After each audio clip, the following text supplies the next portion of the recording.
com uma abordagem no sentido de não apenas que façamos uma reflexão a respeito de alguns elementos que estão muito obscuros da economia, mas sobretudo, né, de que maneira, né, não só a sociedade civil organizada, mas sobretudo, acho que o movimento sindical, ele vai ter que se rever. Acho que já estou entrando num ponto crítico, acho que vocês irão efetivamente abordar nesses 3 dias de atividade, que é um desafio que para nós o DIEESE também é muito grande. Eu vou explicar um pouco o que é o DIEESE, que é o Departamento Intersindical de Estatística e Estudo Socioeconômico, e foi uma instituição criada em 1955 pelo movimento sindical, né, com o intuito naquele momento de discutir questões técnicas relacionadas ao aspecto inflacionário, e de lá para cá a gente, né, nós do DIEESE, no campo da nossa atuação junto ao movimento sindical, sobretudo, né, a gente vem se inserindo nos mais variados tipos de atividades, tais como essa, né, palestras, seminários, e com o passar do tempo, né, a história nos fez nos inserirmos também em uma série de atividades que foram muito bem colocadas tanto pela deputada como a senadora, que é desafiadora, que é a questão envolvendo de que maneira chegarmos novamente na sociedade. Acho que isso é um desafio também para nós do DIEESE, porque nós, junto com o movimento sindical desde 1955, a gente tem atuado também um pouco nesse sentido. Muito no aspecto de estarmos presentes em atividades como essa, com o intuito de ajudarmos nas reflexões com as entidades, né, com suas bases, trazendo elementos, trazendo reflexões, né, mas o que foi colocado aqui é um desafio maior, e é um desafio maior colocado por um movimento sindical que está fragilizado, muito fragilizado, diga-se de passagem. Nós do DIEESE participamos de uma série de atividades e a gente vem sentindo isso. Com o passar dos meses, a gente tem percebido que grande parte dos dirigentes já estão começando a sentir, perceber de fato quais as consequências, né, de uma série de reformas que eu gostaria de inclusive resgatá-las aqui, porque é sempre importante chegarmos na sociedade, chegarmos na base e esclarecermos essas questões, que eu acho um ponto importantíssimo, né? Resgatar todas as reformas que se iniciaram e, conforme as exposições que foram feitas, tendem a se intensificar. Então, mais uma vez eu agradeço a mesa aqui, né, pela oportunidade de nós do DIEESE estarmos aqui presentes nessa atividade, e gostaria de agradecer também a todos que estão aqui nesse momento para podermos compartilhar aqui algumas ideias e algumas reflexões, e gostaria de pedir à mesa que eu pudesse fazer minha exposição de pé. Pode ser que eu montei um materialzinho para vocês? Obrigado. Bom, eu montei uma apresentação, ela é bem vasta em termos de informações. Dado o meu tempo um pouco mais limitado, então eu vou explorar, permitam-me que eu possa também passar vários dos slides aqui que eu elaborei para vocês, mas sem dúvida alguma esse material vai ficar para vocês, a organização do evento, né, que na verdade eu montei dentro do tema que me foi estabelecido, né, que eu pudesse conversar com vocês, que é a questão da conjuntura econômica. Bom, nós do DIEESE, em atividades como essa, e muitas delas vêm acontecendo, inclusive, né, no âmbito nacional, nós procuramos desenvolver essa análise da conjuntura à luz, né, das principais informações e das reflexões a respeito do aspecto econômico como um todo. O que eu estou querendo dizer com isso, né? Então, a minha exposição que eu montei aqui, que eu disponibilizarei para vocês, ela traz os dados mais gerais da economia brasileira, né, a começar da própria evolução da produção nacional, e eu gostaria inclusive que no início da minha fala pudesse fazer uma reflexão crítica a respeito, né, dessa questão envolvendo o cálculo do PIB, passando depois pelos 3 principais componentes de política macroeconômica, né, que não é apenas desse governo, do futuro, mas já foram também objeto de análise e reflexão por parte de outros governos, governo Lula, governo Dilma, entre outros governos.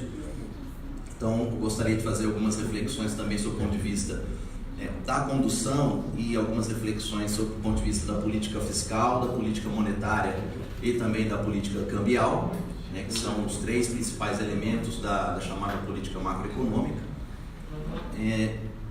Fazer uma contextualização importante sobre as reformas, né, porque nós não podemos perder de vista que aquela discussão da chamada globalização financeira, né, a questão envolvendo as grandes transnacionais e também a própria questão envolvendo fundos de pensão espalhados mundo afora, e por que não dizer uma discussão que está muito presente nos dias de hoje e fundamentalmente no segmento de vocês, que é a chamada indústria 4.0, e por que não dizer indústria 5.0, né? Indo além já nas inovações tecnológicas que grande parte das empresas hoje elas estão efetivamente se incorporando no seu modo de produção.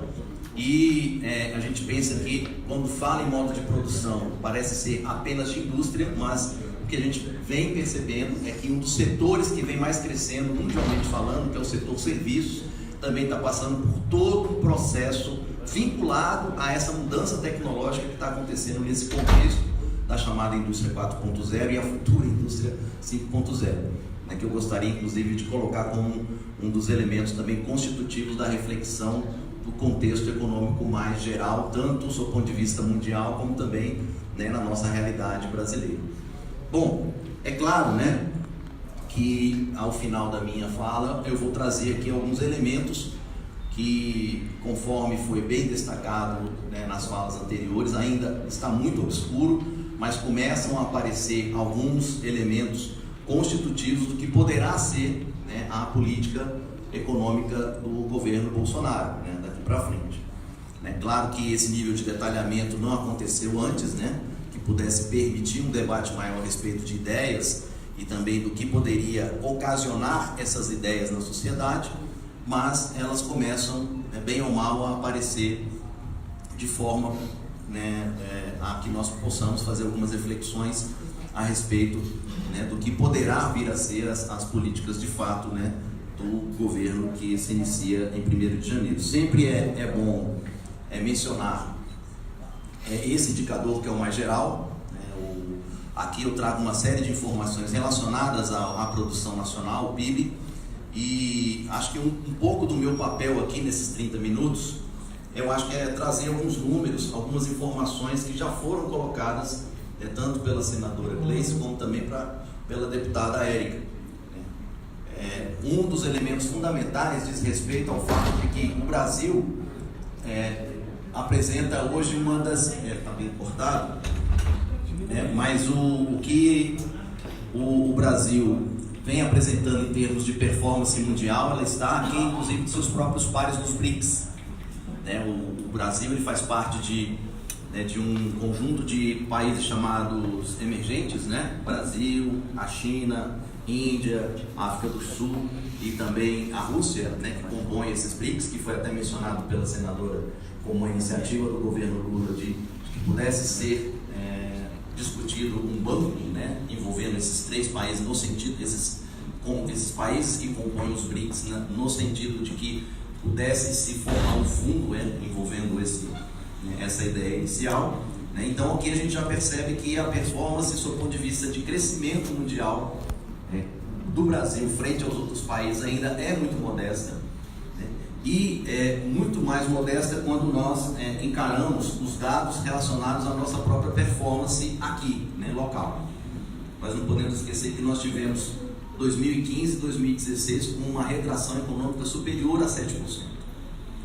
E agora, se vocês puderem observar aqui as projeções que estão colocadas para 2018, como também para 2019, a partir dos dados do Banco Central e também, do próprio IBGE, a gente percebe que sequer, somando-se aí essa trajetória aí de crescimento 2017 e as estimativas ainda, né, muito precoces do ano de 2018 e do ano de 2019, né, nós vamos voltar a 2014 praticamente, né, porque a retração econômica acontecida nos anos de 2015 e 2016, né, trouxeram algumas consequências do seu ponto de vista do diagnóstico e do receituário para que nós pudéssemos voltar a crescer, que são extremamente polêmicos e que causaram muitos reflexos, né, tanto no mercado de trabalho como também na própria realidade social do país.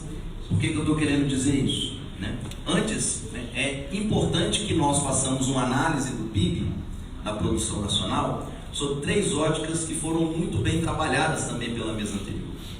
O PIB ele pode ser medido de 3 maneiras. E essas 3 maneiras de se medir o PIB está no cerne do debate econômico nos dias de hoje. Primeiro deles, pode-se medir a produção nacional pelo que a gente chama de participação dos setores ou pela ótica da demanda. Ou seja, como que o consumo das famílias, como que as empresas, os investimentos feitos pelas empresas, como que os investimentos feitos pelo governo e o setor externo contribuem na geração de riqueza de uma sociedade. E o Brasil, historicamente, teve como o carro-chefe, né, desse crescimento da produção nacional, analisando sob a ótica da demanda, o consumo das famílias. O consumo das famílias que foi em torno de 60% a 70% e contribuiu para a geração de riqueza no país, não resta dúvida, estará fragilizado para os próximos anos, por conta da diminuição da renda, das formas como as contratações serão feitas e a própria discussão envolvendo questões importantes como o salário mínimo, por exemplo, e a própria previdência social. Ou seja, então nós teremos um impacto do ponto de vista da produção nacional nos próximos anos, né, sobremaneira em relação à análise do consumo das famílias, que sempre foi um dos carros-chefes da produção nacional. Outra forma de se medir a produção nacional é pelo que a gente chama de participação dos fatores produtivos na produção. O que eu estou querendo dizer com isso? Quando a gente fala os fatores produtivos, né, verifica-se que para produzir, né, é necessário alguns fatores, tais como mão de obra, o capital, né, a capacidade gerencial e o espaço para produzir. Cada um desses fatores produtivos ele é remunerado. Então, a mão de obra é remunerada com salário, né, a capacidade gerencial ou empresarial é remunerada com lucro, o espaço com aluguel e, né, o capital com juros. E o que a gente tem percebido quando analisamos a evolução da produção nacional, sob o ponto de vista da evolução dos fatores produtivos na participação da produção total, né, o salário vem perdendo espaço nos últimos anos em relação aos outros fatores, ou seja, juros, lucros e aluguel. O que demonstra, né, essa luta de classes dentro, né, do aspecto econômico. A luta de classes ela pode ser, inclusive, interpretada quando a gente analisa a produção nacional. Ou seja, de que maneira os fatores que estão ligados ao capital estão tendo uma evolução maior do que, né, a participação do emprego na geração de riqueza em uma determinada sociedade. E a outra forma de medir a produção nacional é analisando sob o ponto de vista da participação dos setores econômicos. Quais seriam os setores econômicos? A agricultura, a indústria, o comércio, o serviço. E a realidade nacional, infelizmente, tem demonstrado que um setor que foi extremamente dinâmico, cuja a situação em termos de geração de emprego e renda sempre foi melhor do que os demais, vem se fragilizando ao longo dos anos. Muitos de vocês já devem ter ouvido falar na chamada desindustrialização. A desindustrialização tende a se intensificar, infelizmente, nos próximos anos. Primeiro, por conta da própria dinâmica, que não é do Brasil, mas em termos mundiais, dos serviços está vindo a ocupar grande parte, né, da parcela de geração de riqueza na sociedade hoje. Aqui nós fazemos parte do setor serviços, por exemplo. E o setor serviços vem se constituindo, né, aquele que vem mais crescendo, né, mais se dinamizando frente aos demais segmentos, principalmente quando a gente analisa a performance do setor industrial. que sempre foi dinamizador. O Brasil tem vários problemas quando nós interpretamos historicamente essa questão da industrialização. Foi industrialização tardia, feita de forma diferente do que a europeia em outros países, né? E a forma como essa industrialização veio tardia, né, mas ao mesmo tempo contribuindo para a geração de riqueza em nível local, isso acabou desmistificando uma ideia lá do passado de os aspectos relacionados ao chamado êxodo rural, né? As pessoas começaram a sair do campo e vir para a cidade, né? Por força desse incremento da industrialização brasileira, mesmo que tardia, mas ainda em relação aos setores analisados sob o ponto de vista da geração de riqueza, nós não podemos esquecer do setor agropecuário, que, dependendo da análise que é feita dentro de determinado período, ela demonstra, né, que um dos setores que vem contribuindo sob o ponto de vista da geração de produção e riqueza no país, sob o ponto de vista do percentual de aumento, é o agropecuário. Movido por qual setor? Qual segmento? Agronegócio. E é um setor que, conforme várias análises que são feitas, é um setor que é pouco dinamizador sob o ponto de vista de geração de emprego e renda. É um dos setores que, inclusive, está inserido fortemente na discussão da indústria 4.0, tendo em vista o aspecto da inovação tecnológica, tendo em vista os aspectos relacionados à própria forma como os produtos são desenvolvidos, o nível de automação e o nível de maquinários e equipamentos, máquinas e equipamentos presentes, né, nesse segmento agropecuário que, do seu ponto de vista da análise de setor, demonstra que é um dos que mais tem participado, do seu ponto de vista desses resultados, mesmo que mais modestos, da produção nacional, mas que traz por dentro da análise desse crescimento, né, a forma de que maneira esse crescimento efetivamente vem ocorrendo na prática. Então, né, quando a gente analisa a produção nacional, né, sobre esses três aspectos, a gente já percebe e ilustra muito bem de que maneira a chamada globalização e, ao mesmo tempo, a luta entre capital e trabalho, ela se faz presente dentro desse contexto. Sem falar, inclusive, né, evidentemente, na questão que a gente vai estar abordando daqui a pouco, que são os elementos que foram adotados pelo atual governo, no sentido de ser, diante desse diagnóstico, qual seria a saída para que nós pudéssemos eventualmente ter uma perspectiva de crescimento.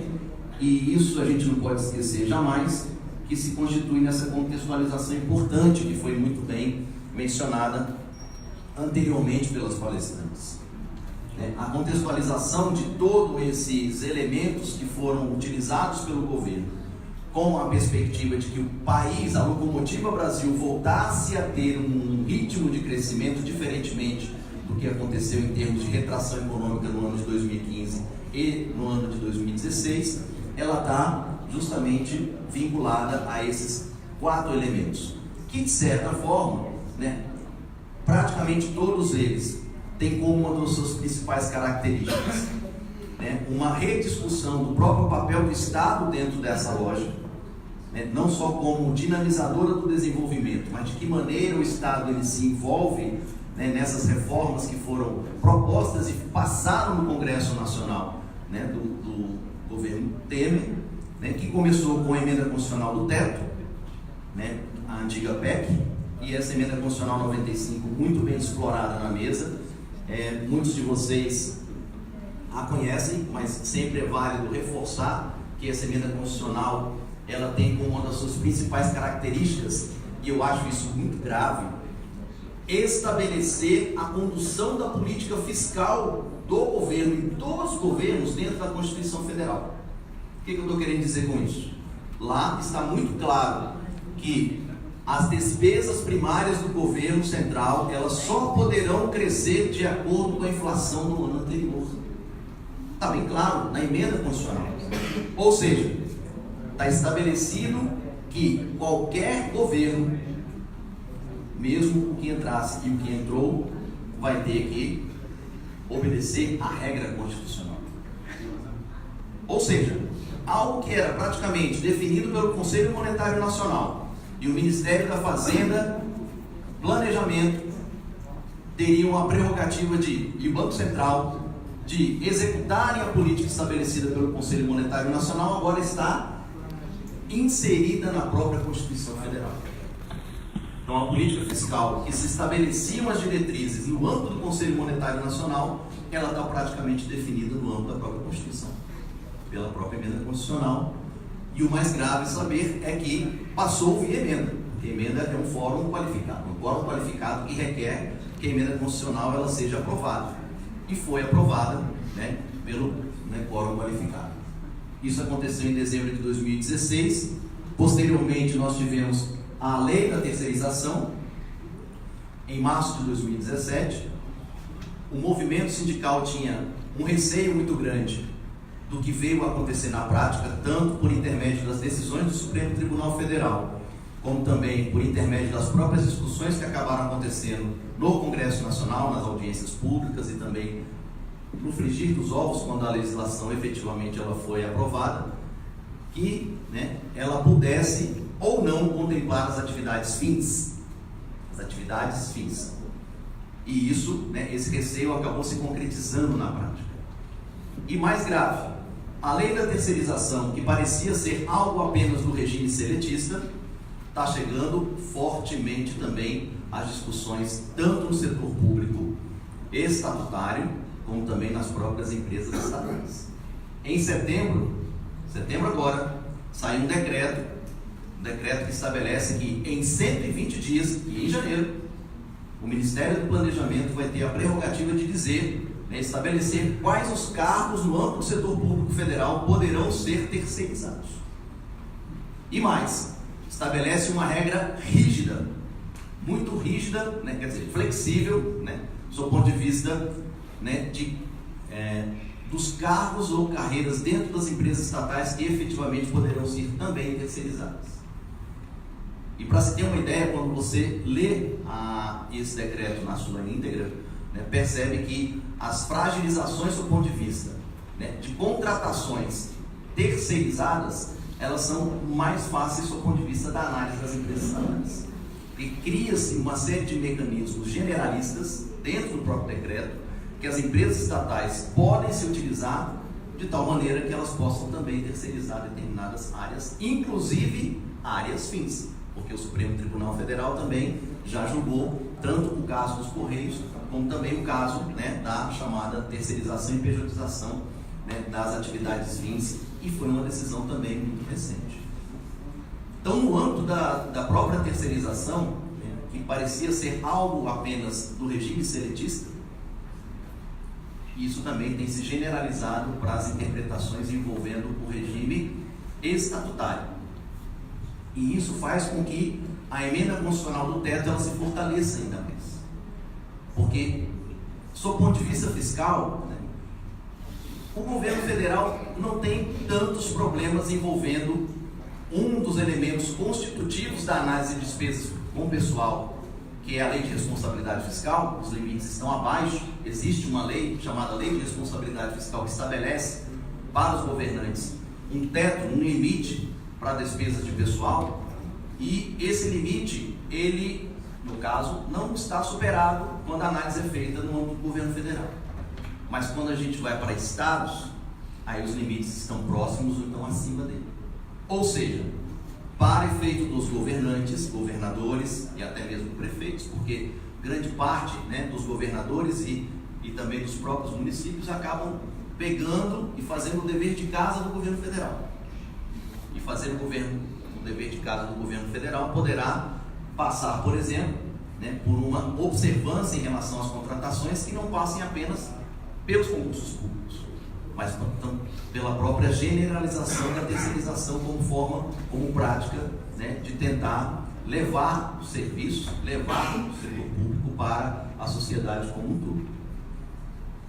Depois, em julho de 2017, não podemos esquecer, fazendo parte dessa tríade, a reforma trabalhista. A reforma trabalhista, eu acho que é uma das piores de todas. Uma das piores de todas. Por quê? Eu vou explicar. Ela, inicialmente, era para se mexer em torno de 8 artigos da CLT. 8 artigos da CLT. No final das contas, mexer praticamente na CLT toda.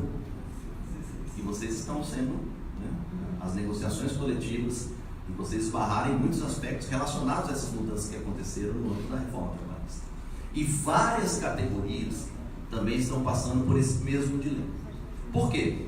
A reforma trabalhista, além de ter feito uma série de alterações no âmbito da consolidação das leis do trabalho desde 1945 estabelecida no Brasil, ela mudou praticamente o sistema de relações de trabalho. Ou mais do que isso, acabou até fragilizando o sistema de relações de trabalho no Brasil. Que, em linhas gerais, é composto por 4 elementos importantes. O primeiro deles, as formas de contratação. Hoje, as formas de contratação no âmbito da reforma trabalhista permitem que você não tenha apenas seletistas e estatutários como forma de contratação. Você tem possibilidade de periodização, contrato intermitente, né, e uma série de outras formas de contratações mais precarizadas, possíveis no âmbito da própria reforma trabalhista. A outra, a justiça do trabalho. A justiça do trabalho que também está extremamente fragilizada dentro desse contexto. A reforma trabalhista acabou trazendo como consequências, né, uma fragilização, né, da justiça do trabalho, que é um componente, sem dúvida alguma, do trabalhador recorrer caso tivesse algumas questões envolvendo dúvidas, por exemplo, na questão do seu, né, da sua rescisão contratual, né, dentre outras questões, mesmo porque a própria rescisão contratual ela está sendo objeto de negociação coletiva em muitos casos. Se ela pode ser feita dentro do sindicato ou não. Se essa rescisão ela pode ser feita lá, né, via sindicato, ou se ela pode ser feita diretamente via patrão e empregado. Outro pilar do sistema de relações de trabalho, né, além dos mencionados anteriormente, é a própria organização sindical. A organização sindical ela foi extremamente atacada, né? Eu sei que eu estou aqui numa entidade que é contra o imposto sindical, mas sem dúvida, né, o imposto sindical para a sociedade foi passado de tal maneira, enfim, a reforma trabalhista chegou para a sociedade da seguinte maneira, que seria positiva, pois acabaria o imposto sindical, e a sociedade abraçou e aplaudiu o fato da reforma trabalhista ter chegado dessa forma. Ou seja, dela ter chegado simplesmente como acabou o imposto sindical e, né, você não vai precisar mais necessariamente financiar as entidades sindicais, que você já fazia isso compulsoriamente, obrigatoriamente.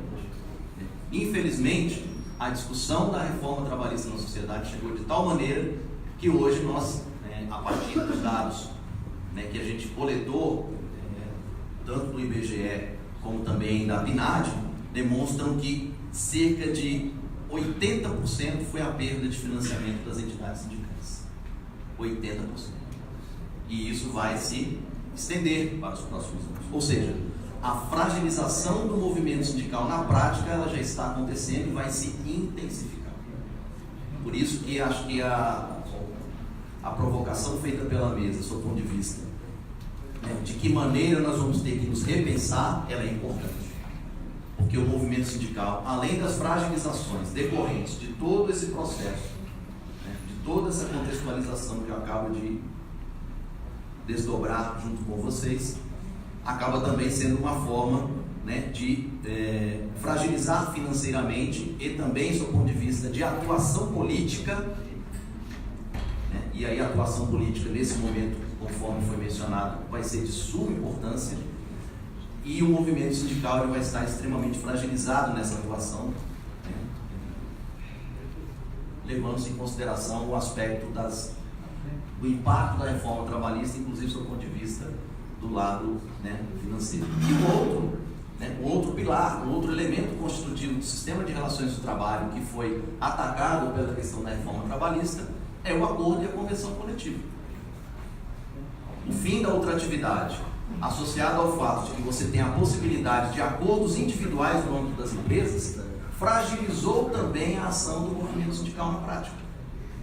É claro que eu estou falando aqui com uma entidade forte, que ainda tem como um dos seus elementos, dos seus pilares de atuação, a negociação coletiva. Mas Brasil afora, gente, nós do Diese temos percebido o nível de fragilização e o nível, né, de como as negociações na prática elas estão acontecendo. Os patrões estão chegando com suas pautas. Isso era uma prática antiga, mas era uma prática que ela podia ser facilmente contornada pelo aspecto da ultratividade. Não, eu tenho meus direitos assegurados até que nós fechemos o nosso próximo acordo. Agora não. O fim da ultratividade está trazendo também esse novo desafio no âmbito da negociação coletiva para que, né, você tenha uma negociação cada vez mais fragilizada, né? Um elemento, né, constitutivo do sistema de relações do trabalho acaba também nos trazendo também esse aspecto que é um ponto central da atuação sindical, que é a negociação coletiva, sendo também fragilizado nessa lógica, né, do sistema de relações do trabalho. E, para fechar, né, a reforma da Previdência, que conforme foi mencionado, não passou, felizmente por conta de uma ação forte da sociedade organizada, no sentido de que essa reforma foi uma das que poderia, sem dúvida, trazer uma série de problemas, consequências graves para a sociedade como um todo, e o movimento sindical, junto com a sociedade civil organizada, fez um papel que eu acho extremamente positivo. Vou mencionar um deles, e até sugiro que vocês, caso tenham curiosidade em olhar esse material, possam vê-lo, porque é muito interessante. Nós, no Diese, juntamente com outras entidades, principalmente a ANFIP, que é a Associação Nacional de Fiscais da Previdência Social, desenvolvemos uma série de estudos, e essa iniciativa foi justamente para nos municiarmos dessas informações, para tentarmos desmistificar a outra ideia que o governo estava trabalhando junto com a sociedade, que é de tentar mencionar que a Previdência era deficitária. Então, esse trabalho feito juntamente com a ANFIP foi no sentido de, com trabalhos bem robustos, bem detalhados, tecnicamente falando inclusive, né, de fortalecer o movimento sindical e a sociedade civil organizada nesse debate importante da Previdência. Outra iniciativa que é louvável por parte do próprio movimento sindical, e isso aconteceu na semana passada ou retrasada, se eu não me engano, né, foi as centrais se juntarem, e essa reunião foi em São Paulo, no sentido de que pudessem discutir conjuntamente, né, as questões envolvendo a Previdência Social, ou seja, tomar uma medida unitária em relação a esse debate envolvendo a reforma da Previdência, que é já, né, no sentido de que nós possamos, de forma conjunta e também de forma participativa e também de forma aglutinadora, nós possamos ter iniciativas também do próprio movimento sindical envolvendo os grandes temas nacionais. Sempre foi o papel das centrais sindicais discutir os grandes temas nacionais, e é muito positivo ver que nós do Diese estamos assessorando as centrais sindicais num momento importante como esse, de, né, levar para a sociedade, né, as discussões envolvendo a questão da reforma da Previdência e de forma unitária envolvendo as centrais sindicais, porque nós sabemos, né, que o Brasil hoje é composto de várias centrais sindicais, cada qual tem posições muito bem definidas em relação a vários temas, mas esse papel do Diese eu acho bastante positivo e engrandecedor, né? Nós sermos chamados pelas próprias centrais no sentido da construção de uma unidade, né? No sentido de uma construção envolvendo os aspectos relacionados, né, a um tema tão importante para a sociedade como é a questão da Previdência. Eu acho que um dos pontos para nós ganharmos a sociedade também na discussão da emenda constitucional do teto são as consequências que a reforma trabalhista trouxe para o mercado de trabalho. Aqui, gente, eu trouxe muitas informações muito interessantes de como está o mercado de trabalho bastante esfacelado e deteriorado, né, por força justamente, né, dessas mudanças ocorridas no âmbito da reforma trabalhista. Sugiro até, quando eu passar o material para a organização do evento, vocês possam ver na parte de mercado de trabalho tanto a situação no mercado de trabalho como um todo, os índices que já foram mencionados, né? Tanto a taxa de desemprego, como também o tempo que as pessoas estão levando para se reinserir no mercado de trabalho, o crescimento do chamado conta própria, por isso tem crescido muito a questão envolvendo o empreendedorismo, porque os conta própria tem crescido muito no âmbito do mercado de trabalho. E um outro, né, elemento importante que eu gostaria de destacar nessa parte envolvendo os reflexos no mercado de trabalho é de que maneira está havendo uma rotatividade, né, ou os desligamentos e as admissões no âmbito do mercado de trabalho, que são os dados relacionados ao CAGED do Ministério do Trabalho. Então você está tendo um desligamento dos salários mais altos e admissões bem acentuadas de pessoas com salários mais baixos. Ou seja, né, você tem uma perda de renda importante do ponto de vista das famílias, inclusive nesse movimento envolvendo desligamentos e admissões no âmbito do mercado de trabalho. E uma outra reflexão final, tendo em vista que eu vou ter que finalizar a minha intervenção, são os pontos relacionados à pauta Bolsonaro.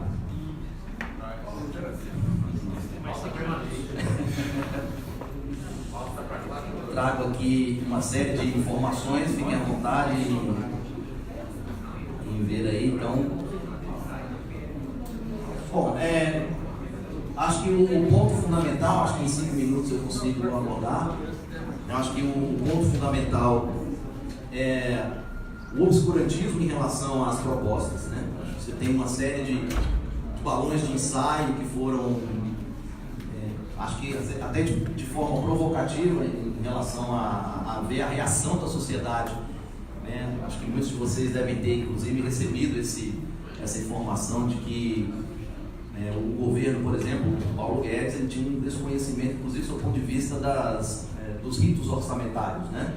Porque a lei orçamentária anual tem uma série de elementos que não foram considerados pelo governo ao ser perguntado e ao ser analisado a respeito desse assunto. Então, uma importante peça de ação do governo para os próximos anos, né, havia um certo desconhecimento pelo membro da equipe do governo, que é o considerado o mais importante deles, que é o Paulo Guedes. Claro que qual é o diagnóstico que ele trabalha em linhas gerais, né, para trabalhar os seus principais pontos, mesmo que de forma não muito esclarecida, né? Ele trabalha com essa perspectiva da rota fiscal explosiva. Há uma iniciativa por parte do governo de tentar zerar o déficit primário e o déficit orçamentário para os próximos anos. Um dos indicadores de política fiscal, inclusive, é a relação dívida-PIB, que o governo está pretendendo reduzir, né? E para reduzir, quando a gente fala de aspectos orçamentários, né, tem 3 formas de você mexer com o orçamento. O primeiro deles, aumentar a arrecadação. Aumentar a arrecadação significa mexer na carga tributária. A sociedade talvez não aceite mexer e, dependendo da magnitude, mexer em carga tributária, ou seja, aumentar a carga tributária. A outra é emissão monetária. Emissão monetária feita pelo Banco Central significa mais inflação. E isso é um dos elementos que o governo pretende manter para os próximos anos, que é a inflação contida, né, daqui para frente.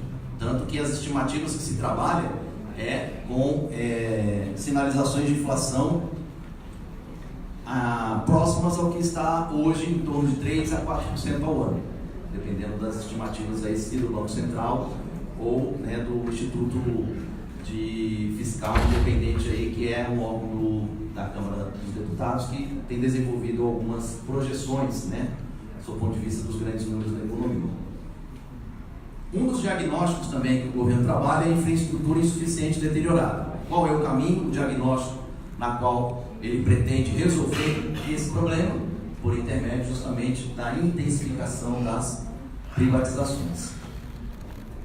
O diagnóstico das 13 milhões de pessoas desempregadas, surge aí a polêmica carteira verde e amarela, que é a forma que o governo tenta resolver de forma quantitativa e pouco qualitativa a geração de empregos para, né, esse nível de desemprego mais elevado. E claro, acho que a discussão mais importante que nós não podemos esquecer, né, do contexto do governo que se iniciará a partir de janeiro, é a lógica extremamente liberal.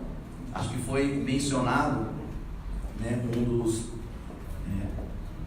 economistas, né, da lógica liberal, Milton Friedman, né, mas nós não podemos esquecer e nós, né, temos que sempre destacar o fato de que, né, essa lógica liberal, ela foi, com o passar dos anos, se remodelando. O sistema capitalista, né, com o passar dos anos, para não perder espaço para outro tipo de sistema econômico, ele foi se remodelando, né, a ponto de que o liberalismo do Milton Friedman se transformou no atual neoliberalismo. A mão invisível do mercado de Adam Smith, lá de trás, da discussão lá de trás, ela veio se aperfeiçoando para que o sistema capitalista não perdesse espaço junto a outros sistemas, de tal maneira que foram criadas algumas funções para o Estado e que elas podem, inclusive, ser perdidas dentro desse novo contexto. Que funções são essas? A função alocativa, que é servir como um Estado empresário, entre aspas. A função distributiva, que é uma das principais funções que o Estado acaba tendo, né? E as economias europeias e outras, o Estado desempenhou bem esse papel. Hoje, por sinal, saiu um estudo da Oxfam, novamente, demonstrando o nível de desigualdade da renda brasileira e que demonstra a necessidade, sem dúvida alguma, que nós precisamos ter mais Estado para que essa redistribuição da renda ela se dê de fato, na prática, né? E a iniciativa privada, ela não distribui renda por si só, ela tem finalidades muito bem definidas. Na lógica liberal, as empresas têm uma função, entre aspas, social muito bem definida, que é a geração de lucros. E, né, o Estado acaba sendo escanteado para finalidades que são consideradas importantes. Com a perda de renda e com a emenda constitucional 95, isso é dado concreto, é como trabalhar com a sociedade essas informações, como tentar chegar na sociedade, no sentido de mostrar as fragilidades, né, tanto desses programas que foram adotados, como a intensificação desses programas daqui para frente, é o fato de que, isso eu demonstrei pelo mercado de trabalho já fragilizado, as famílias não terão renda para colocar seus filhos em colégios particulares, por exemplo. Vão recorrer à escola pública. E a escola pública, sem dúvida alguma, na emenda constitucional 95, e pela intensificação da redução das despesas, tanto das despesas federais como das despesas estaduais e municipais, vai fragilizar o ensino. Não só o ensino público, como também a saúde pública. As famílias, elas sentirão uma necessidade de recorrer à saúde pública porque não poderão ter mais planos de saúde em função da sua redução de renda. Então, essas são algumas das formas de como chegar na sociedade, né, mostrando as fragilidades de todo esse conjunto de iniciativas que foi iniciada pelo governo Temer e tende a se intensificar a partir de agora com, né, o governo Bolsonaro, na qual tem, né, como algumas das principais características, se constituir, como digo, em um governo extremamente liberal, que o resultado primário superávit ele ocorra até 2020, como eu disse, né, os resultados fiscais eles só ocorrem ou aumentando tributação, a sociedade não aceita, ou fazendo emissão monetária, isso é inflacionário e o governo quer manter a inflação contida, então vai ser pelo lado das despesas. Já existem formas de contratação em alguns estados, pessoal, de professores que é feito por pregão. Por pregão. São modalidades diferentes no sentido de você se adequar à realidade disso. Os estados se adequando à cartilha do governo federal. De você ter formas de contratação diferenciadas, inclusive dos seus próprios servidores, trabalhadores. Um ambiente favorável à lógica empreendedora, a discussão envolvendo o Banco Central independente e esse superministério, né? Que cá para nós, olha a robustez desse Ministério da Economia, olha a quantidade de órgãos importantes que compõem esse Ministério da Economia, né? Comércio Exterior, arrecadação, modernização do Estado. Imaginava o que é modernização do Estado, né? Assim, ó, Secretaria de Privatizações e Desmobilização, porque é para gerar o ativo necessário para reduzir dívida PIB. E para fechar, né? Mas deixando mais algumas preocupações aqui para a gente, sem dúvida alguma, é estabelecer uma lógica de orçamento base zero que é empresarial.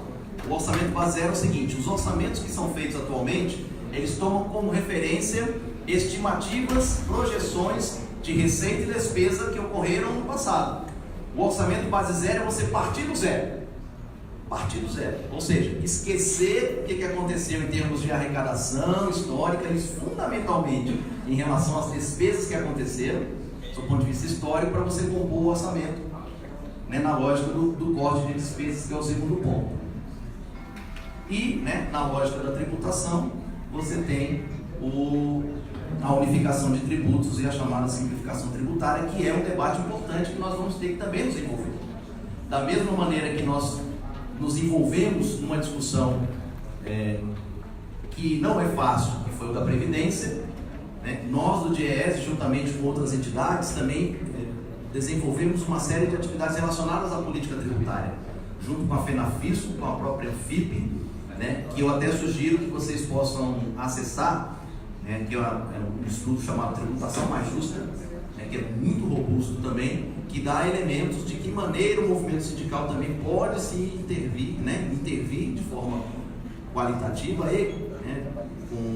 com elementos discutidos pela academia, né? Pela universidade, né? E por profissionais que estudaram o tempo todo o tema tributário, de tal maneira que nós possamos ter também elementos para discutir com a sociedade, né? Esse tema que também é muito polêmico, da chamada unificação de tributos. E para fechar, né, prometo mesmo que é a última, né, que eu havia dito, né, a inflação baixa e previsível, isso acaba sendo um componente, inclusive, que influencia a própria emenda constitucional 95, porque se você tem inflações cada vez mais baixas, o governo vai também trabalhar com despesas primárias também, ao passar dos anos, cada vez mais reduzidas. Ou seja, a quantidade de recursos dentro do orçamento vai ser disputada a tapa. A educação vai querer pegar da cultura, vai querer pegar da saúde, vai querer pegar de contratação de servidor público, vai querer pegar, né, de uma série de elementos constitutivos dos elementos de despesa do orçamento, e os juros da dívida não está ali complementado, que é um dos pontos que é sempre crítico em relação ao analisarmos o orçamento público.